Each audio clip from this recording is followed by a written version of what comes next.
Hello guys and welcome back to Butter and Babies. My name is Tisalani and this is Butter and Babies. I think I said that already, right? I did. If you have not subscribed yet, what are you waiting for? What are you waiting for? Please subscribe down below, become part of the family. Let's be besties for resties. Anyway, it's Friday evening. Let's see what time it is. Wow, it's already 5. It's Friday afternoon. I'm about to cook supper. I forgot to marinate the meat. Oh guys, like everybody is downstairs and it's noisy. Everyone is gossiping with somebody, like anyway, I'm about to cook and I forgot to marinate the meat. So right now I'm just going to make the marinade and just put it in the oven anyway. I think I should have marinated it at least for 4 hours, but I got lazy and I didn't marinate. But right now I'm about to. The way I'm so exhausted and tired, I'm not even sure if I'm not even sure if I'm going to film the whole thing. Might just show you the end results of my supper, but it is Friday and I'm gonna be vlogging for the next 2 days and hopefully post this on Sunday. Also, the reason why I'm spotting the hat is because under there it's not pretty. So the girl is wearing this hat. I've had this hat for a couple of months now. I think I even had it on a haul, right? First time wearing it because now the hair is not hairing. It's not doing the things it's supposed to do. So I'll be spotting this hat. Look, this is the only hat that looks good on me right now. So if I wear it every day, don't say anything. Just go with the flow. Go with the flow. Take 3, guys. I recorded this section about 3 times. And I didn't press record.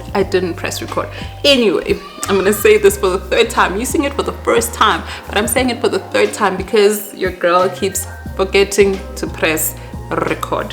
Anyway, I was at Checkers earlier today and I found this sauce. I just wanted something different for chicken. Apricot chimichurri braai sauce. I won't be braaiing. Focus on me, please. Yep, and this. Hello, there we go. This chicken sauce as well. I'll be using. I'm not braaiing. I'm going to be grilling in the oven, so I'll be using both these sauces for this 1st time. I'll be using some spices. Let me just share the spices that I'll be using for the chicken. This green onion spice. Hello. There we go. No, I'm not using this vegetable one. Garlic pepper, and I think I might just use the butter chicken spice, the butter chicken curry spice from Woolies as well, just to add a bit of flavor. Okay, let me get cooking. I think I've spoken for way too long. Also because I've done this at least 2-3 times without pressing the red record button. I do that all the time. A girl is also hungry. So guys, in America they wash their chicken. Do you guys wash your chicken in South Africa? If you do, what's the use of washing the chicken? Because I just feel like it's gonna burn. Anyway, it's gonna burn, man. Like if there were any. And this comes from one of the biggest germaphobes, but I don't know what's the use of washing the chicken. But if there is one, let me know so I can start washing mine. But I don't know, you're still gonna put it in the pot, it's gonna boil, it's gonna cook. I don't know. If you guys wash your chicken, let me know. Maybe I'll start washing mine.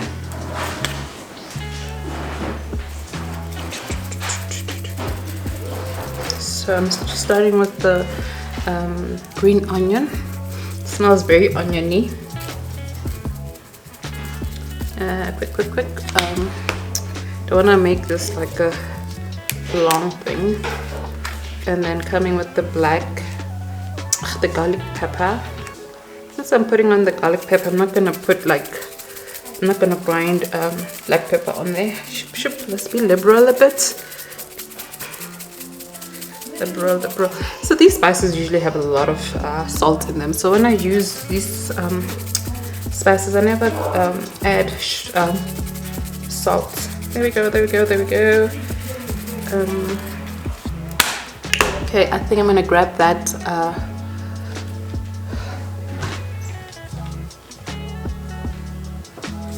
This is the butter chicken curry I was talking about from Woolies. Ah man, it smells divine. I also love the one from, sheesh man, I forgot the name, but I usually get it from Checkers. Cape Malay, Cape something. It's got Cape in there. Okay, actually I went a bit, yeah, okay. And then we're gonna go in with the sauces. Just lift it up. It smells like the sauce I've used before, to be honest with you. Sometimes in Jebas Shire here, because it certainly smells like Jimmy something. Anyway, we shall hear the taste. Let's do the chimichurri.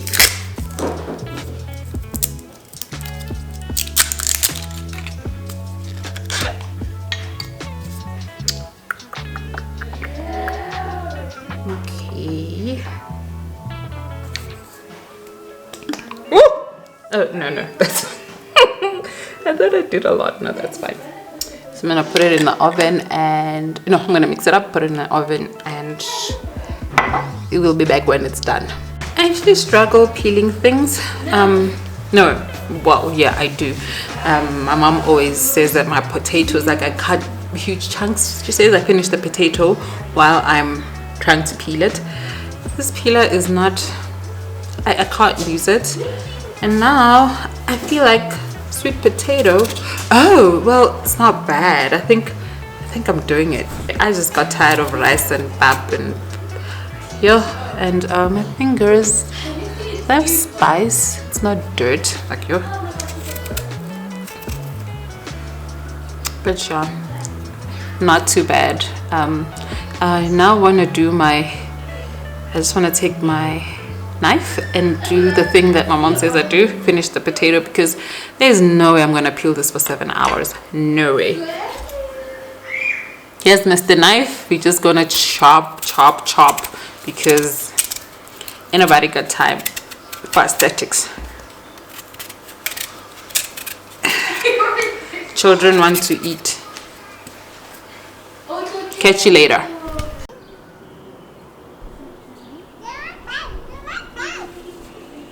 So every time the energetic me or the bit of, guys, I'm a goofball.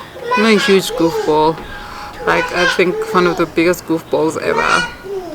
I've always made faces. I've always just been a goofball. And I think growing up between my teens and before I became a mom, what made my goofiness so cool is that I embraced it and I married it into my style, and so it just became a goof. So what's going on, guys? So I think over the years sort of lost that goofiness. You guys are gonna get hurt, for crying out loud.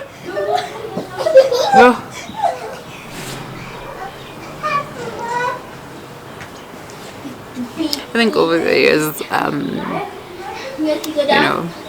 it somehow got lost somewhere in there, but I do think she sometimes shows up, and the more I see her show up, I'm talking in third person, which is very weird. I don't do that. I find people who do that very weird, but the more the goofiness side shows up, I'm happy, because it just means that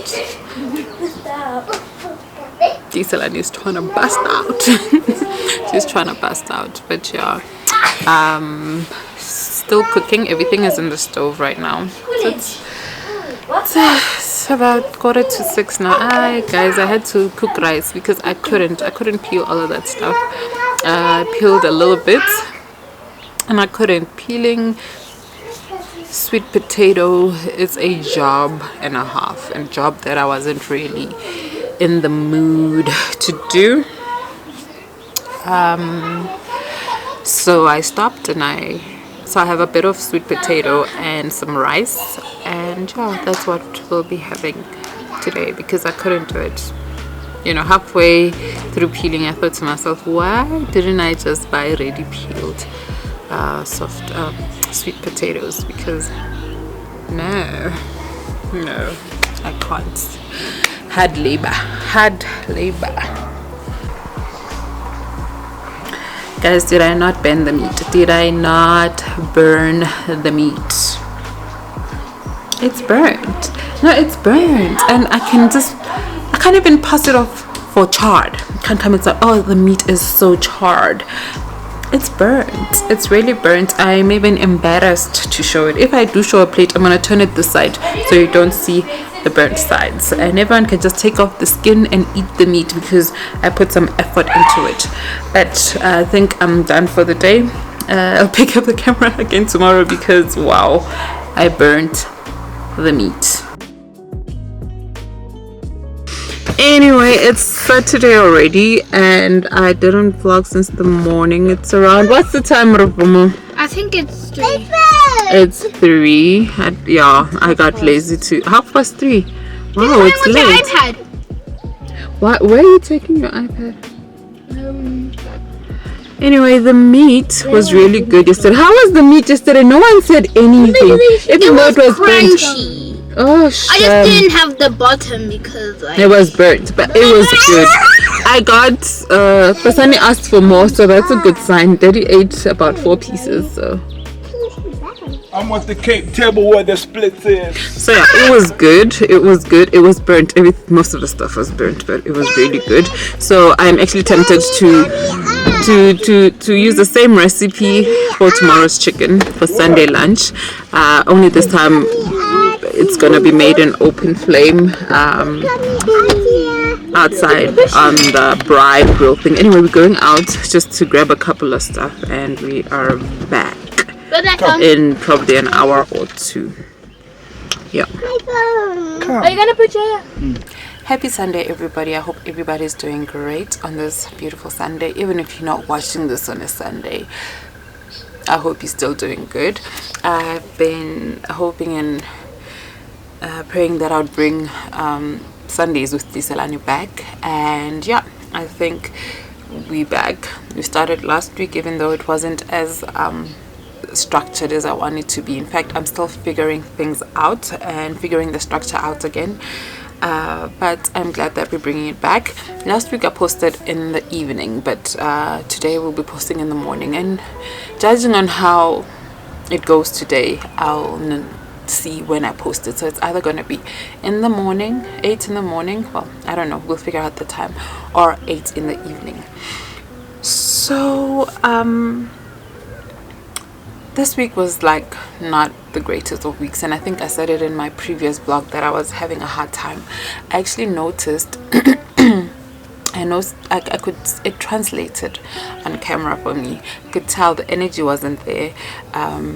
It was all over, even my body language. You could tell, well, I could tell by just looking that I wasn't doing good. But there's one thing that I decided, that I wasn't gonna, I just said it, right? That I'm not doing too well, and that I'm praying that I'll see light, and that's all I said on that. I didn't even call my mom, because I usually do that, because I decided not to really focus on the problem so much, because I feel like the more I focus on it, the more I talk about it, it amplifies it somehow, and then have a hard time dealing with it, and so I decided just to pray about it, and I'm dealing with it better. I find myself today smiling, and I smile from way deep inside of me because of prayer, to be honest with you. And I don't think it was prayer after that, it was prayer before. I had neglected prayer in my life, and that made it so hard to deal with things. So, you know, am I still dealing with things? Yeah, I am. I'm dealing with them better. You know, I think I'm dealing with them peacefully, and I think that's the peace that surpasses any understanding. You know, that peace that surpasses understanding. It's that even when you're in, like, when it's not so great in your life and you're going through the most, yet you still are able to wake up, you're able to smile, you're able to pick up a camera, you're able to work, you're able to be a mom and just be present and really, really fully be there and be able to smile, be able to radiate peace even when there's turmoil. Because, you know, how, you know, that's how there's no, and you just can't, you know, put it in a, there's no way to understand how a person can have peace through that, and I think it's only from God. So I'm just gonna share a word from you. I'm gonna share a word with you from the Bible. It's in Psalm 56. I bumped into it this week, and I don't believe in coincidences. I do think that I was supposed to see this verse. A certain public figure, I guess, posted the verse, and they said words on it, but I think what I needed to see and to be reminded was this verse. It's from Psalm 56 verse 8. Record my lament. So this is from my NIV version. Record my lament tears on your scroll, are they not in your record? Right? And so I'm gonna read from the Amplified version, and it says, you have taken account of my wanderings, put my tears in your bottle, are they not recorded in your book? So guys, 5 years ago, 2017, just after I lost my son, I was going through the most. I was in a daze, guys. I didn't know if I was coming or going, right?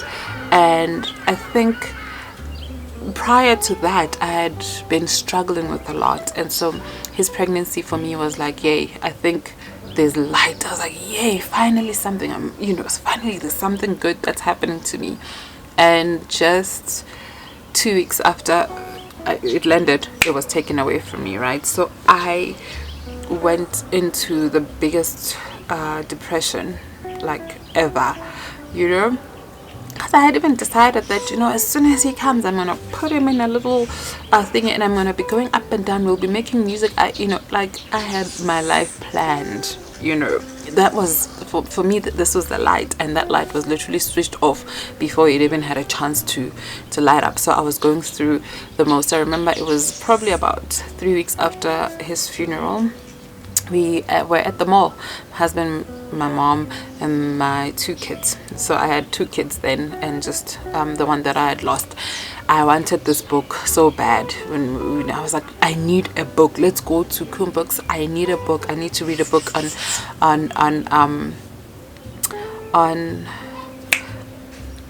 loss, but you know, one that is from a Bible perspective. I picked up this book from an author that I already knew and was familiar with, and I read it, and I think the 4th chapter in, I could tell that, no man, the more I read the book, it's the more I'm losing faith in God, because somehow this author was saying that there are people that are just born to suffer. Like God put them on this earth to suffer, and he was giving examples. Yeah, this couple, then they had a baby. They tried to have a baby, they couldn't, and they even tried to. I don't know. They prayed. They just never had the baby, or they couldn't even get one to adopt. I mean, it was just gory story after gory story, and him trying to tell the reader. The author was just trying to tell the reader that, you know, there are just some people who are born to suffer, and you could be one of them. And for me, that was making me lose faith in God, because I was thinking, really, you know, and I didn't like the way it was making me feel. So I think I told my mom that this book, the more I read it, the more it tells me that I'm born to suffer, because I had been through a lot already, and here I am at my lowest, where I've lost my son, and I'm being told that no, you probably are one of the people that were born to suffer. My mom came and she took the book. She was like, no, I'll just take the book. When she came to visit, she took the book away. And I'm glad that I did that, because had I read the entire book, I would have never had I would have never had the courage to try again, because I would think that I'm born to suffer, so it's not going to work out for me, and I would have never had the courage to try Fontlelo even. Well, I would have never had the courage to carry him and see it through, and so when I bumped into this verse, it came to me at a point where I think I was back in that little corner again, that, oh my gosh, some people are just born to suffer, because it doesn't matter how I try, it doesn't matter how good I am, it doesn't matter where it is I try, things just never work out, it doesn't matter how brilliant I can be, it doesn't matter how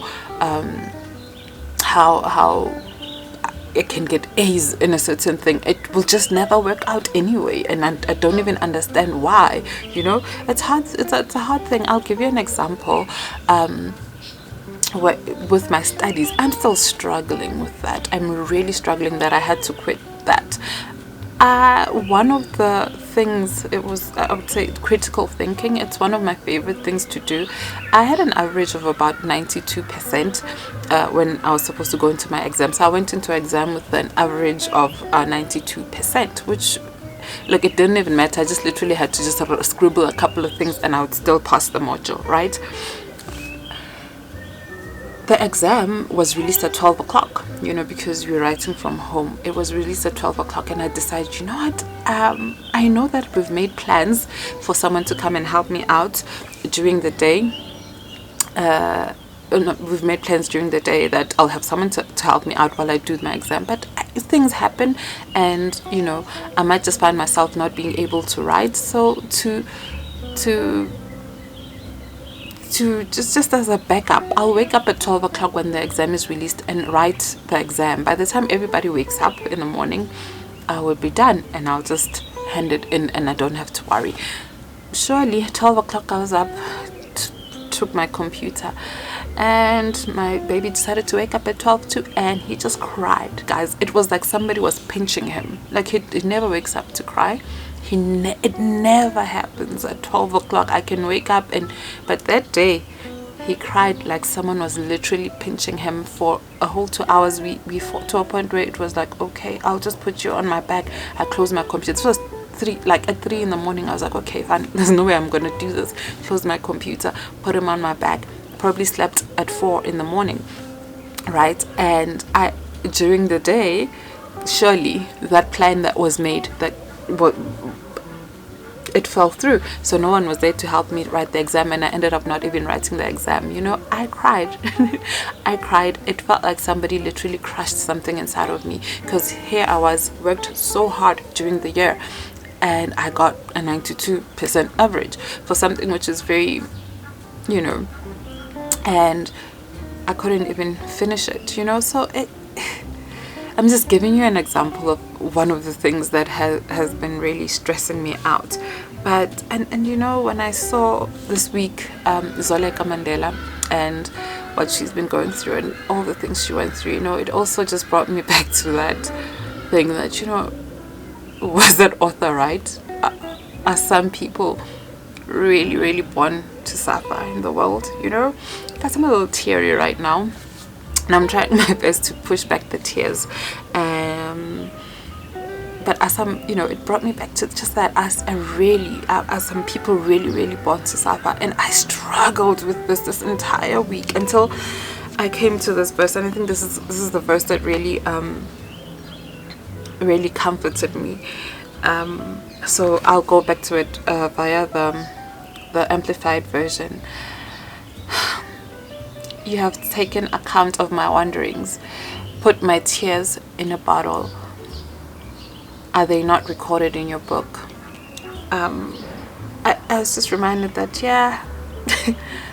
life has not really been kind to me. I think people will look at you and like, but you live in it looks like you live nice, you've got all these children, you live in a nice house or whatever they can look and they don't really know the things that you've really been through. They don't know that maybe you've been through years of not even sleeping.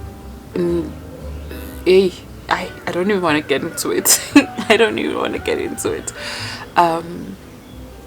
But I was just reminded that God has, God sees my tears. He does. And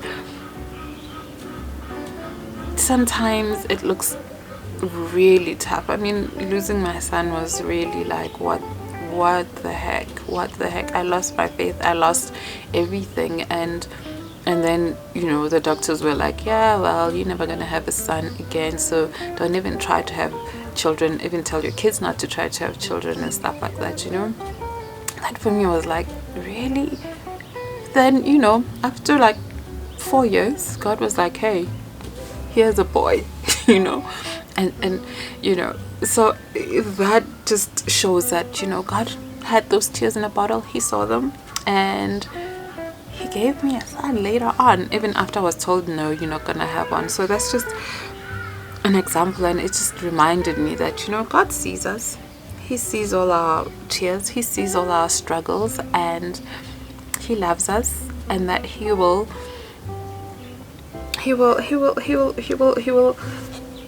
come through for us. It doesn't come through for us in the same way, but he does in some way. And right now I don't know how he'll come through for me, but I keep believing, and I keep putting those that I see, like those that need prayer, as I said, so like a story really touched my heart, and I thought to myself, I don't really know her, but one thing I'll do is that when I do pray, I'll pray for her, because if someone has battled